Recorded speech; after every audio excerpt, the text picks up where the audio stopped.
이렇게 지난번부터 계속 누가복음 말씀을 보고 있는데요. 오늘 9장 57절부터 62절 함께 나눴으면 좋겠습니다.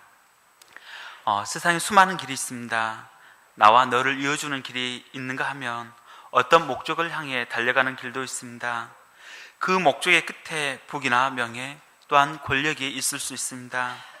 우리는 인생을 살면서 그 수많은 길 중에 하나를 선택해 달려가기도 합니다. 그러나 우리가 그 길을 달려간다 할지라도 모든 사람이 그 성공의 열매를 맛보지는 못합니다. 갖은 시행오차를 겪기도 하고 어떤 사람은 그 길 가운데 좌절해 멈추기도 하기 때문입니다. 그런데 만약 여러분 앞에 성공으로 가는 더욱 분명한 길이 있다면 여러분은 어찌하시겠습니까? 막연히 바라만 보고 계시겠습니까? 알면 적극적으로 내 것으로 취하시고 달려가시겠습니까? 오늘 우리가 살펴본 말씀은 십자가를 지시기 위해서 예루살렘을 향해서 가시던 도중 주님께서 친히 하신 말씀입니다. 특히 주님의 제자가 되어 주님의 뒤를 따르려는 사람들에게 주께서 친히 하신 말씀입니다. 그 말씀이 무엇입니까? 이미 읽어보셨듯 오늘 읽은 본문 중 핵심되는 단어가 하나 있습니다. 그것은 따르라, 따르다라는 단어입니다. 여러분, 우리는 지금 무엇을 쫓아 따라가고 있습니까? 우리의 삶의 가치는 어디에 두고 있습니까? 서두부터 여러분에게 많은 질문을 쏟고 있는데 그만큼 오늘 우리가 생각해 보아야 할 중요한 문제가 오늘 말씀이지 않나 싶습니다. 오늘 본문은 예수님을 따라 그 길을 가려고 하는 세 사람이 나옵니다. 그리고 세 사람과 관련해서 특별히 따르다라는 말이 세 번 나옵니다. 57절에 보시면 한 사람이 예수님께 나와서 자신이 예수님을 따르겠다 하였고 59절에는 예수님께서 한 사람에게 나를 따르라고 하셨습니다. 그리고 61절에는 또 다른 사람이 예수님을 따르겠다 하였습니다. 이에 대해 예수님은 이 세 사람에게 자신을 따르는 데 있어서 미리 생각해야 할 것, 분명히 알아야 할 것들을 말씀해 주십니다. 참고로 오늘 말씀은 일반적으로 살아가고자 하는 사람들이나 무리에게 주시는 말씀이 아니라 예수님의 제자의 삶, 예수님이 부르신 사명자의 삶을 살고자 하는 자에게 주시는 말씀입니다. 그러하기에 우리는 오늘 나오는 세 사람을 통하여 예수님께서 당신을 따르는 데 있어서 미리 생각해야 할 것, 분명히 알아야 할 것들을 말씀해 주십니다. 그리고 이는 비단 세 사람뿐만 아니라 당시에 예수님을 따르던 많은 사람들, 더 나아가 지금 이 시대를 살아가는 우리에게까지 예수님을 따르는 길이 어떤 길인지, 무엇이 요구되는지를 말씀해 주고 있다 생각합니다. 그렇게 이 말씀에 대해 미리 부담을 갖거나 경직되실 필요는 없습니다. 실은 제가 처음 예수님을 알아가면서 이 말씀을 접했을 때 그랬습니다. 그때는 믿음이 막 생겨나는 시기였습니다. 그랬기에 이 말씀을 접하고 상당히 부담스러웠습니다. 기존에 알고 있던 유교적 가치관과 상당히 거리가 있었기 때문이었습니다. 그러나 다시 한번 말씀드리자면 오늘 말씀의 대상은 예수님의 제자가 되어 그분의 삶을 따르고자 하는, 어찌 보면 더 깊은 주님의 은혜를 사모하는 자들에게 주시는 말씀입니다. 비록 지금은 이 말씀이 어렵고 부담스럽게 다가온다 할지라도 우리가 그리스도의 장성한 분량에 이르기까지 가다 보면 오늘 주님이 우리 가운데 주시는 이 말씀이 더 깊은 주님의 은혜의 세계로 들어가는 말씀이 되어질 줄 믿습니다. 저는 여러분 모두가 그 세계로 들어가시길 바라며 또한 그 세계를 맛보시는 여러분이 되시길 소망합니다. 그럼 본문 말씀을 한 구절씩 살펴보도록 하겠습니다. 먼저 예수님께 나왔던 한 사람에 대한 이야기입니다. 57절을 보시면 예수님이 길을 가시고 있는데 한 사람이 예수님께 나와 말하였습니다. 다 같이 57절 말씀을 읽어보도록 하겠습니다. 시작. 길 가실 때 어떤 사람이 여짜오되 어디로 가시던지 나는 따르리이다. 지금까지 수많은 사람들이 예수님의 말씀을 듣고 그분을 따라다녔지만 지금 이 사람처럼 놀라운 말을 한 적이 없었습니다. 특히 지금 이 말을 하는 사람의 신분을 살펴보았을 때는 더욱 그러합니다. 오늘 본문 말씀에는 그의 신분이 나타나 있지 않지만 평행선상에 있는 마태복음 8장 19절에 보면 그의 신분이 서기관으로 표기되어 있습니다. 그렇다면 그 당시 서기관은 어떤 사람들이었기에 그의 발언이 놀라운 것일까요? 당시 그들은 하나님의 말씀을 필사하거나 또한 무리들에게 가르치는 일을 했었습니다. 그만큼 그들은 지식인이었고 지도자적인 위치에 있는 사람들이었습니다. 그러했기에 그들의 삶은 대체로 평온하고 안락하며 존경받는 삶이 보장되어 있었습니다. 하나님의 말씀에 대해 해박한 지식을 가지고 있었습니다. 그런데 그런 그가 예수님께 나와 어디로 가든지 나는 따르겠다 고백하고 있는 것입니다. 제 개인적으로는 그가 이 고백을 하기까지 즉흥적으로 고백하지는 않았다고 생각합니다. 왜냐하면 그가 가진 모든 메리트를 내려놓고 예수님을 따른다는 것은 위험부담이 크기 때문입니다. 그는 이 예수님에 대해 신중히 생각해 보았을 것입니다. 또한 들려오는 소문에도 귀를 기울였을 것입니다. 그리고 그는 생각했을 것입니다. 당시 유대인 사회 일각에서 들려오는 나사렛 예수님은 이미 선지자의 경지를 넘어서서 그들이 그토록 고대하던 메시아로 불리우고 있었습니다. 예수님께서 그동안 행하였던 이적들을 바라볼 때 더욱 고려하였습니다. 병든 자를 고치시고 눈먼 자를 보게 하셨습니다. 또한 얼마 전에는 물고기 2마리와 떡 5덩이로 5,000명을 풍족히 먹이셨습니다. 아마 그는 모세가 이스라엘 민족을 출애굽시켰던 그 옛날의 영광을 예수님을 통해 바라보았는지도 모르겠습니다. 홍해 바다를 갈랐던 모세, 반석 위에 샘물을 냈던 모세, 그 모세를 통해 이스라엘 민족이 출애굽하였듯 예수님을 통해 그 민족이 다시 로마로부터 독립하는 날을 기대했을 수도 있겠습니다. 그리고 그날이 되면 다시 가나안 땅에 그 옛날 달세 때와 같은 강력하고 영광스러운 메시아 왕국이 건설되리라 기대했을 것입니다. 그런데 이런 서기관 고백에 대해 예수님은 어떻게 반응하셨습니까?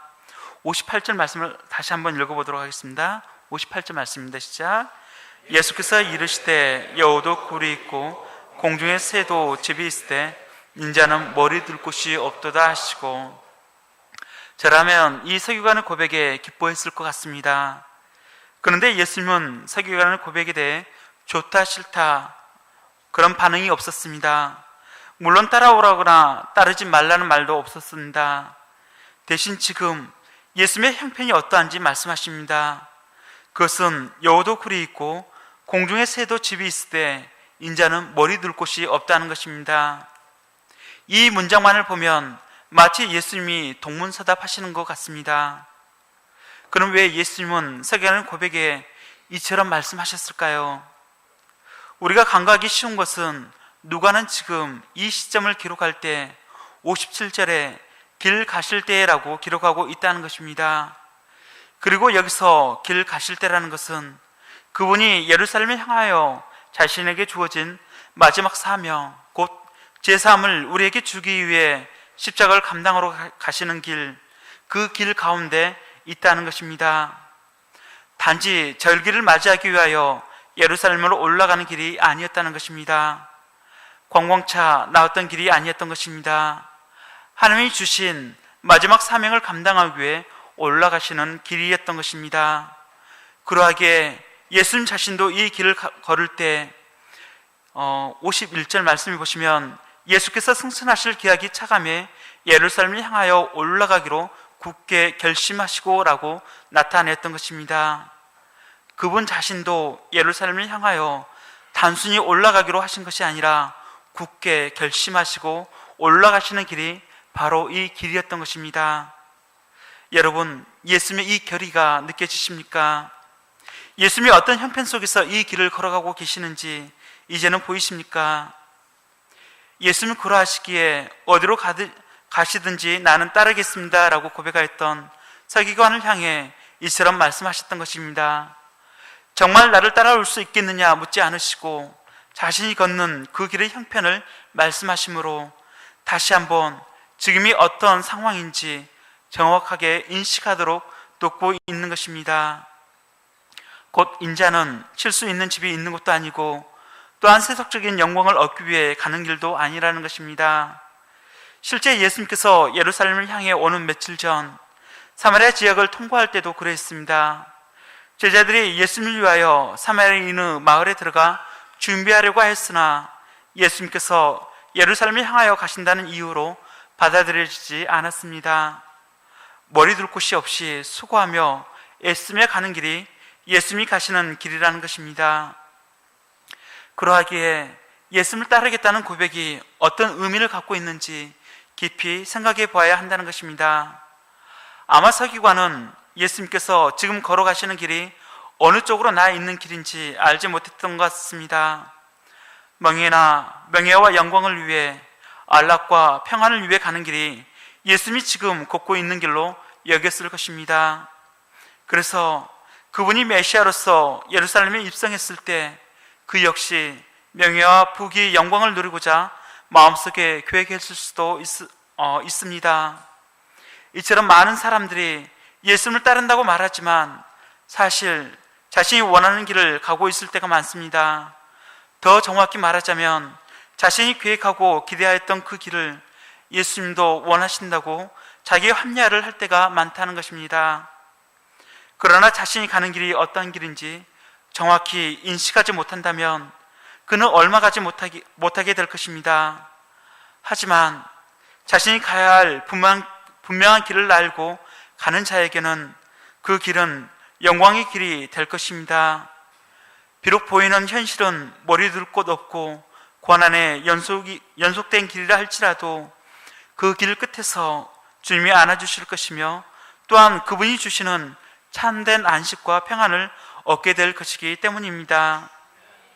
여러분, 그러하기에 우리가 주님을 따른다고 할 때 우리의 모든 계획과 생각을 내려놓길 소망합니다. 예수님께서는 자신을 통해 얻게 될 어떤 유익이나 또한 그 유익을 얻기 위한 어떠한 계획보다 당신의 삶을 따르는 데 있어 어떤 자세가 요구되는지 말씀해 주셨습니다. 그것은 앞선 23절에 말씀하셨듯 아무든지 나를 따라오려거든 자기를 부인하고 날마다 제 십자가를 지고 나를 따를 것이니라 하셨던 말씀입니다. 곧 우리가 예수님을 따라가기 위해서는 우리의 삶의 우선순위가 나의 계획이나 생각이 아니라 자기 부인과 자기 십자가에 있음을 유념해야 한다는 것입니다. 여러분, 여기서 자기 부인과 자기 십자가를 거창한 것으로 생각하지 마십시오. 이를 감당하기 위해 순교와 같은 대단한 액션을 취해야 한다는 부담감도 없었으면 좋겠습니다. 그저 여러분이 앉아있는 곳에서 여러분이 섬기는 각 사역터에서 주의 이름을 위하여 헌신하며 섬기는 것이 자기 부인과 자기 십자가라 생각합니다. 저는 개인적으로 이런 부분에 있어서 여러분 모두가 너무나 대단하다고 생각합니다. 여러분들도 아시다시피 우리 교회가 참 크지 않습니까? 그래서 손길 가는 것도 참 많습니다. 그런데 그에 비해 우리 성도님들 수가 그리 많은 편은 아닙니다. 그래서 그보다 더 많은 곳에 우리의 손길이 필요합니다. 그럼에도 불구하고 한 사람도 빠지지 않고 교회를 섬기는 데 있어 주저함이 없으십니다. 어떨 때는 식사로, 어떨 때는 청소로, 또한 어떨 때는 운전과 찬양과 특송과 주일학교 선생님 등등으로 모두가 빠짐없이 주님의 몸된 교회를 위해 섬김과 봉사를 아끼지 않으십니다. 어찌 보면 한 주간의 삶도 참 피곤할 텐데 자신이 쉴 수 있는 시간을 섬김을 위해 내어드리고 헌신하는 여러분의 모습이 이미 예수님의 가르침대로 살아가고 있지 않나 싶습니다. 여러분 진심으로 감사드립니다. 제가 여러분께 드릴 것은 없었지만 하늘에서 여러분의 상급이 클 줄 믿습니다.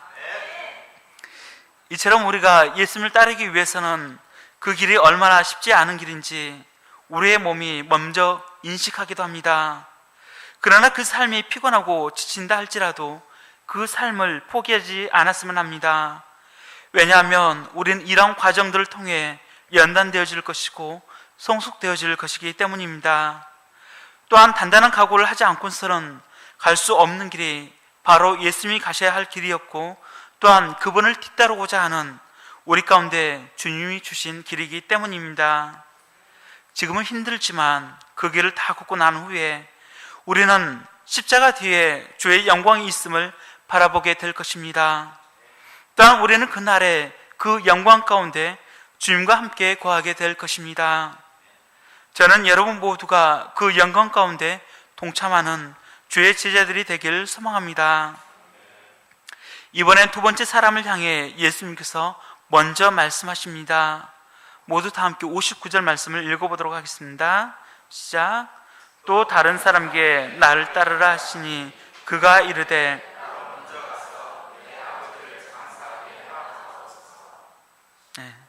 오늘 본문의 두 번째 사람은 첫 번째 사람과는 달리 예수님께서 먼저 그 사람에게 나를 따르라고 말씀하십니다. 동일하게 평행선상에 있는 마태복음 8장 21절에 보시면 이 사람은 예수님을 따르는 제자였습니다. 예수님을 따르던 일반 대중과는 격이 다른 인물인 것입니다. 그런 그를 향해 예수님께서 더 깊은 세계로 부르시고 초청하시는 것입니다. 아니, 나를 따르라 하셨던 것처럼 권면을 넘어 명령처럼 다가옵니다. 예수님은 아무에게나 이런 초청을 하시지 않았습니다.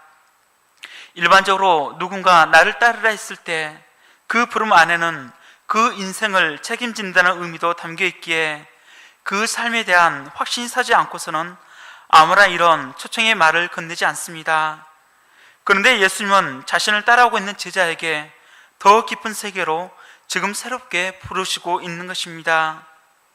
여러분, 만약 여러분을 향해 누군가 나를 따르라 말한다면 여러분은 어떻게 반응하시겠습니까? 일반적으로 우리가 누군가를 따른다고 할 때 따르는 행동보다 더 중요한 것은 우리가 따르고자 하는 대상이 누구인가가 더 중요합니다. 특히 요즘같이 이단 사상이나 자칭 메시아라 칭하는 자들이 많을수록 더욱 그렇습니다. 쉽게 말해 내가 광철 형제를 향해 넌 내 삶을 따르라 한다면 광철 형제가 쉽게 오케이 하겠습니까? 벌써 도망갔겠죠. 제 믿음도 높지 않지만 인간은 따를 만한 온전한 대상이 되지 못하기 때문입니다. 하나님께로 가는 참고서나 지침서만 될 수 있다면 높이 평가할 수 있다 할 것입니다. 그렇게 우리는 누군가가 나를 따르라 했을 때 그 사람을 신뢰하기보다 성경에서 하나님이 어떻게 말씀하고 계시는지 말씀을 따라가는 여러분이 되시길 소망합니다. 여러분이 그렇게 말씀 앞에 순종의 삶을 살 때 하나님은 더 깊은 부르심으로 여러분의 삶을 인도하실 줄 믿습니다.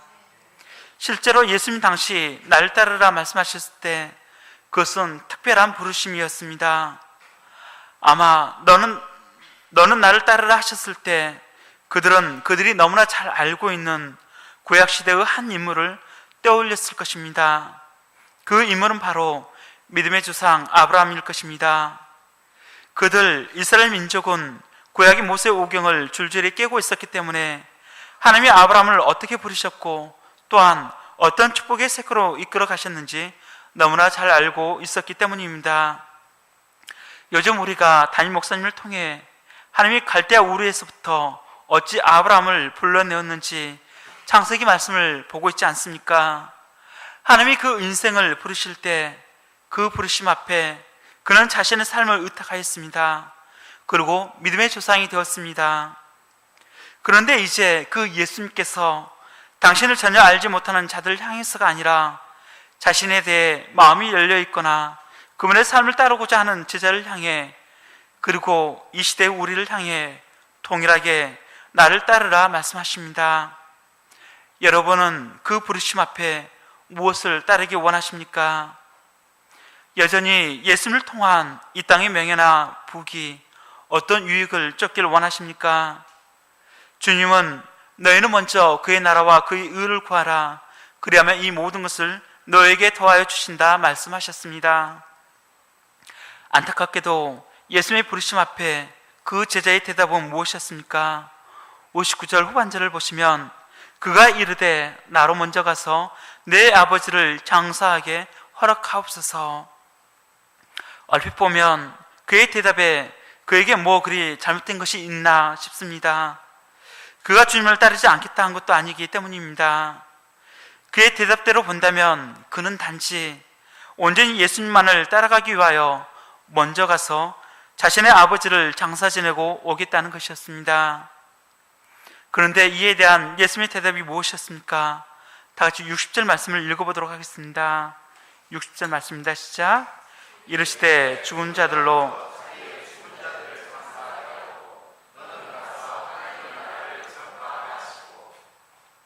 제자의 고백에 대한 예수님의 말씀을 보면 그동안 우리가 알고 있는 예수님의 모습과 너무나 다른 것 같아 어떨 때는 당혹스럽기도 합니다.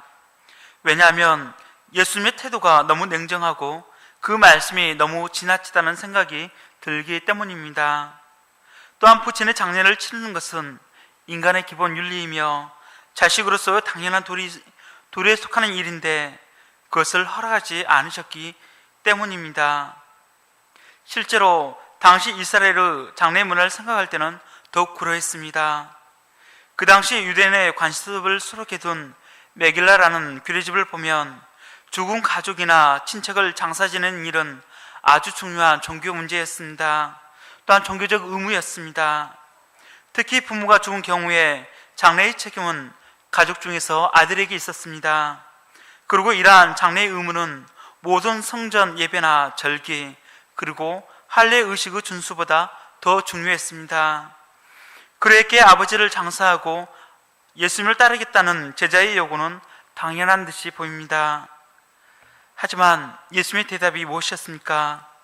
죽은 자들로 자기의 죽은 자들을 장사하게 하고 너는 가서 하나님의 나라를 전파하라는 것이었습니다. 왜 예수님이 이처럼 말씀하셨을까요? 자식된 도리가 중요하지 않다 말씀하시는 것일까요?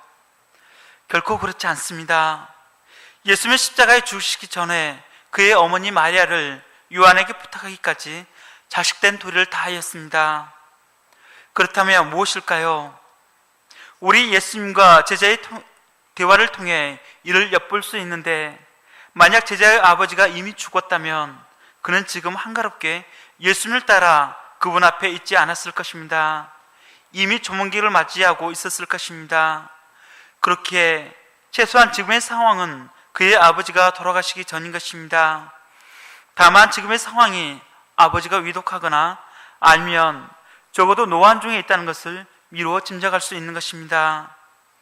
그랬기에 죽은 자들로 자기의 죽은 자들을 장사하게 하고 너는 가서 하나님의 나라를 전파하라 예수님께서 말씀하셨던 것입니다. 당시 유대 장례가 7일임을 감안했을 때 십자가를 앞둔 예수님에게는 시간이 얼마 남지 않았습니다.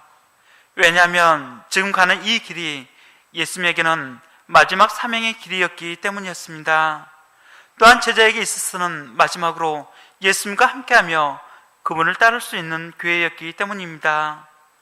그리고 또 다른 이유는 예수님의 부르심에 대한 제자의 대답을 통해 살펴볼 수 있습니다. 그것은 먼저 가서 내 아버지를 장사하게 하겠다는 것입니다. 이는 예수님의 부르심에 대하여 먼저라는 자기의 기준을 세웠다는 것입니다. 자신의 기준에는 예수님의 부르심보다 앞으로 있을 아버지의 장례 문제가 더 중요하다는 것입니다. 어찌 보면 이는 핑계에 불과할 수도 있겠습니다. 아버지 장례 문제를 거론했지만 실은 세상적 관심과 인간적 염려 때문에 자기의 합리화를 시키고 있다는 것입니다. 우선순위가 예수님의 말씀보다 자기의 합리화에 있는 것입니다. 그러하기에 우리 모두는 나를 따르라는 주님의 말씀 앞에 어떤 조건이나 자기의 합리화를 통한 핑계를 대지 않았으면 좋겠습니다. 그래서 그분을 통한 더 깊고 더 넓은 은혜의 세계를 우리 모두가 맛보았으면 합니다. 물론 그 길을 가는 건 쉽지가 않습니다. 좁은 길을 가는 것입니다. 그러나 우리가 그 길을 걸을 때, 주님의 뒤를 따를 때 우리는 죽음의 문제를 넘어서 생명을 살리는 일에 쓰임을 받을 것입니다. 그러므로 누가 따를 자격이 있느냐 돌아보기보다 누가 먼저 과감하게 주님의 말씀 앞에 한 발을 내딛느냐가 더 중요하다 할 것입니다. 누가 먼저 그 부르심에 순종하며 행하느냐가 중요한 것입니다. 그러하게 주님의 부르심 앞에 실을 따져서 우선순위를 생각해 봐서는 안 될 것입니다. 아브라함이 실리를 따져서 75년 동안 살았던 그의 고향 땅을 떠났습니까? 아니었습니다. 아브라함은 하나님의 부르심에 즉각적으로 순종했을 뿐이었습니다. 즉각적인 순종을 드렸을 때 그를 통해 천하 만민이 구원을 얻게 되는 생명의 역사, 메시아가 올 수 있는 길을 열 수 있었던 것입니다. 저는 여러분이 아브라함처럼 부르심 앞에 자기 합리화를 통한 어떤 핑계보다 순종의 발걸음을 내디뎌 생명을 살리는 구원의 선구자가 되시기를 소망합니다. 끝으로 세 번째 사람이 예수님께 나와 말하였습니다. 이는 첫 번째 사람과 두 번째 사람 후 절충적인 인물인 것 같습니다. 그가 뭐라 말하였는지 다 같이 61절 말씀 읽어보도록 하겠습니다. 시작. 또 다른 사람이 이르되 주여 내가 주를 따르겠나이다마는 나로 먼저 내 가족을 작별하게 허락하소서. 그는 첫 번째 인물과 같이 예수님께 먼저 나와 주를 따르겠다 했습니다. 그러나 그에게도 두 번째 인물과 같이 먼저 선결해야 할 문제가 있었습니다. 그것은 그로 먼저 가족과 작별하고 온다는 것이었습니다. 그러나 이에 대한 예수님의 답변이 어땠습니까? 손에 쟁기를 잡고 뒤를 돌아보는 자는 하나님의 나라에 합당하지 아니하리라 하셨습니다. 우리의 생각에는 그가 61절과 같이 말을 했다면 예수님께서 칭찬해 주실 것만 같았습니다. 왜냐하면 당신은 가족 공동체의 결속력이 지금과는 비교할 수 없을 정도로 끈끈했기 때문에 그런 마음을 갖는 것조차도 쉬운 일이 아니었기 때문입니다. 그런데 예수님께서는 가족과 이별을 각오하고 주님을 쫓겠다는 제자에게 쟁기를 잡고 뒤를 돌아보는 자로서 하나님 나라에 합당치 않다고 하신 것입니다. 그렇다면 왜 예수님께서는 그를 향해 하나님 나라에 합당하지 않다고 말씀하셨을까요? 여러분, 쟁기를 직접 보신 적 있으십니까? 여기 계신 아버지 세대는 잘 아시겠고 아마 제 세대가 쟁기를 본 마지막 세대 아닐까 싶습니다.